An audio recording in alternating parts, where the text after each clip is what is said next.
अब जरा बात कर लेते हैं मार्केट पर, क्योंकि कहा जाता है कि अवसर ही अच्छा खासा मौका देता है। अनिल जी, अवसर है युद्ध का। हालांकि ये ऐसा अवसर है जो कि कभी कोई नहीं चाहेगा। वैश्विक शांति भारत भी चाहता है और अब पूरा विश्व भी चाहता है, लेकिन आपको लगता है ये अवसर वो मौका है जिसमें आप बाजार में न सिर्फ अपनी किस्मत चमका सकते हैं बल्कि समझ सकते हैं कि कौन कौन से सेक्टर्स आपको भरपूर फायदा दे सकते हैं? एकदम यही मौका है। और देखिए, एक हिस्ट्री कहती है बार बार कि जब भी बाजार में एक बड़ा करेक्शन आता है, उस समय जिसने निवेश किया तो समझ लीजिए 1-2 सालों के अंदर उसको 2 गुने से 3 गुने रिटर्न उसको करेक्शन के बाद मिलते हैं। तो ये निवेश का मौका है। ये 2008 के समय हुआ था। ये 2020 में जब कोविड आया था, लोगों ने कहा था कि सब खत्म, स्टॉक मार्केट खत्म, इकोनॉमी खत्म, लेकिन लोगों ने देखा उसके बाद लोगों ने बहुत जबरदस्त पैसा बनाया, 2-2, 3-3 गुना रिटर्न जनरेट किया। ये मौका है। ये मौका इसलिए है क्योंकि ये जो बाजार का करेक्शन है उसमें हमारी इकोनॉमी की गलती नहीं है। हाँ जी। हमारे पड़ोस में लड़ाई चल रही है, उसका असर है। तो हमारे देश की इकोनॉमी कोई डैमेज नहीं हुई है। हाँ जी। इसका फायदा उठाने का समय है। और मैं बताऊं, क्लियरली बताऊं, जो इंटरनेशनल निवेशक हैं, जो बड़े निवेशक हैं, जिनको लग रहा था 1.5-2 महीने पहले कि इंडियन मार्केट बहुत कॉस्टली है, वो अब इस अपॉर्चुनिटी को सीज करने की कोशिश कर रहे हैं।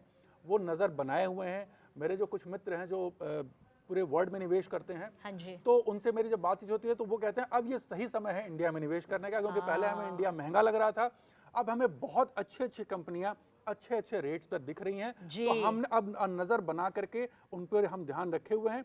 जैसे ही मामला थोड़ा संभलता है उनकी खरीदारी शुरू हो जाएगी।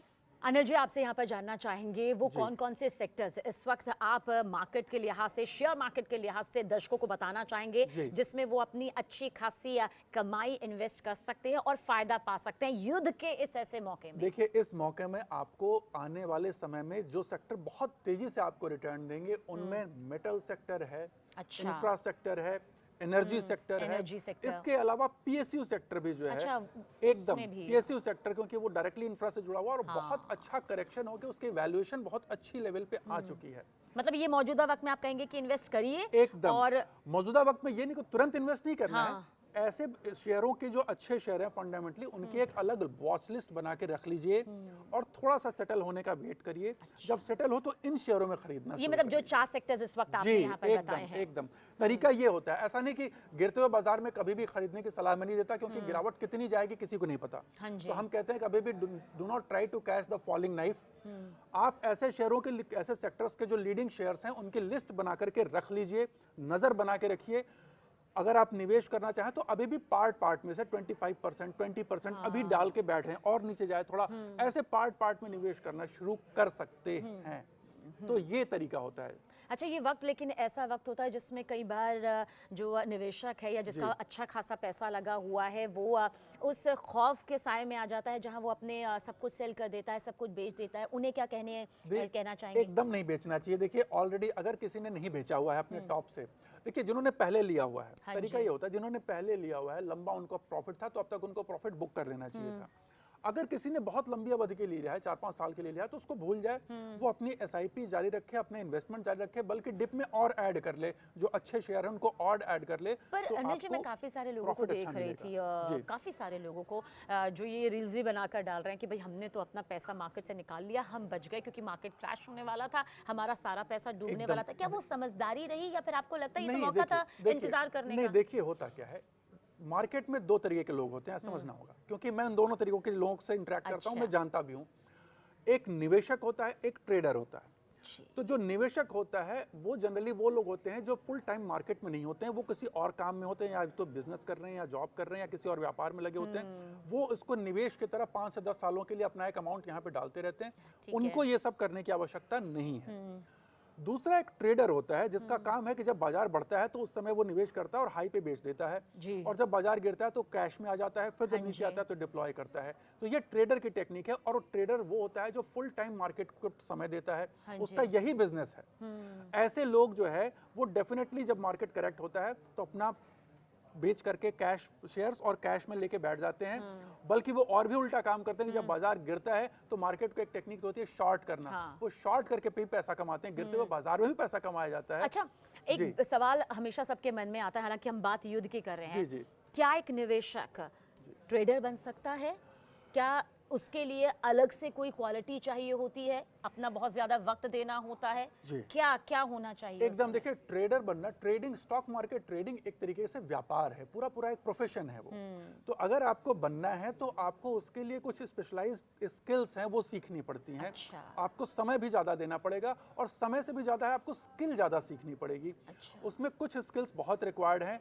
टाइमिंग करना आना चाहिए बाजार को कि कब आपसे को खरीदना और कब निकल जाना है। 24 घंटे नजर रखनी पड़ेगी बाजार पर। मैं देखिए, मैं खुद भी ट्रेडर हूँ, मैं खुद भी एक निवेशक की तरह नहीं, मतलब एक निवेशक यहाँ है और एक ट्रेडर यहाँ पर है, तो समझ लीजिए। ट्रेड भी करता हूँ और मार्केट में मैं ट्रेडिंग को ट्रेनिंग भी देता हूँ। तो मैं ट्रेडिंग की ट्रेनिंग भी देता हूँ, मैं सिखाता भी हूँ।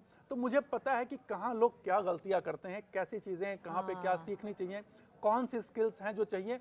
और एक ट्रेडर की सबसे बड़ी खासियत, उसको अपना इमोशनल कंट्रोल बहुत जरूरी है। कैसा इमोशनल कंट्रोल? मार्केट में जैसे अभी मार्केट जब देखिए, मार्केट में दो इमोशन हावी होते हैं, एक पैनिक और दूसरा यूफोरिया। जब बाजार गिरता है तो लोग पैनिक हो जाते हैं और जब मार्केट बढ़ता है तो यूफोरिया में आ जाते हैं कि जब बढ़ता है तो वो किसी की नहीं सुनते, अरे सब बढ़ेगा। और जब गिरता है तो लगता है अब दुनिया खत्म।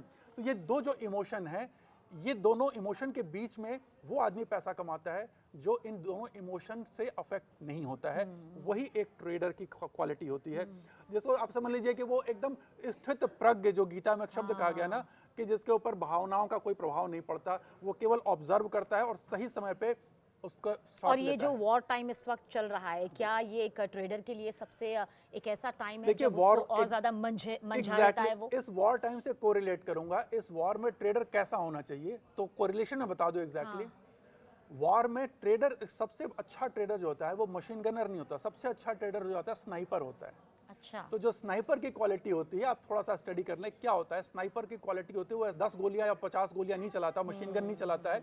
उसके पास 4-5 गोलियां होती हैं और उसी से 1 शॉट 1 किल वाला काम होता है। तो वो पेशेंस रखता है, साधा और लगाया वो और घंटों तक टारगेट एक पोजीशन में बना रहता है, वेट करता है, सही समय का इंतजार करता है और फिर 1 शॉट 1 किल, काम खत्म, उसके बाद मूव कर जाता है वो। हाँ जी। तो वो दिन भर गोलियां नहीं चलाता। तो ये सारी चीजें जो है, मैं बता दूं आपके दर्शकों को, मेरे ख्याल से जो ट्रेडिंग से जुड़े हुए लोग वो समझ जाएंगे इस बात को। तो आपको स्नाइपर बनना है, अगर आपको ट्रेडर बनना है तो आपके अंदर वो सारी चीजें, पेशेंस बहुत ज्यादा होना चाहिए, डिसिप्लिन बहुत ज्यादा होना चाहिए, तो अब आप एक बहुत अच्छे ट्रेडर बन सकते हैं। और यही है पैसे की पाठशाला, जिसमें आपने हमेशा ये समझाया है कि सही तरीके से एक संतुलन के साथ में कैसे बैलेंस बनाते हुए आप कमाई भी कर सकते हैं। और जो ये युद्ध हम देख रहे हैं, सब कोई चाहता है, हर कोई चाहता है कि युद्ध रुके।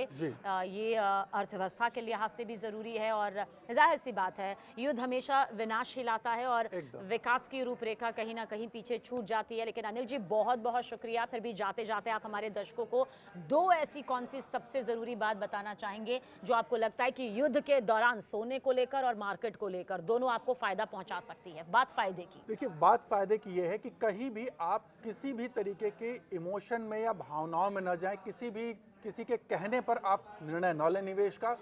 खुद सोचें, समझें, परखें और ऑब्जेक्टिव, जिसको हम तटस्थ होकर के चीजों को ऑब्जर्व करें, उसको एनालाइज करें और अपने उसके हिसाब से निवेश करें। फैक्ट के ऊपर निवेश करें, निवेश कभी इमोशन पे ना करें, फैक्ट के ऊपर निवेश करें, आपको हमेशा बाजार से लाभ होगा। अभी ये वक्त बस जाते जाते बता दीजिए, क्या ये मौजूदा वक्त सोने में निवेश के लिए बेहतर मानते हैं आप? जी एकदम, ये अच्छा वक्त है। एक करेक्शन काफी बढ़िया हो चुका है और आसार दिख रहे हैं कि आने वाले समय में जो ये सिनेरियो बना हुआ है, जो ये लड़ाई की वॉर की सिचुएशन है, आने वाले समय में ये 15 से 20 दिन, मेरे ख्याल से मुझे ऐसा लग रहा है कि इसमें जो है वो शांत हो जाएगा। और फिर सोने की रफ्तार आप जैसे ही शांत होगा, आप सडन आपको स्पाइक मिलेगा। तो ये समय जब आप थोड़ा थोड़ा एक्यूमुलेट करना शुरू कर सकते हैं। और 2025 जैसा भी उछाल देखने को मिल सकता है सोने के दाम में।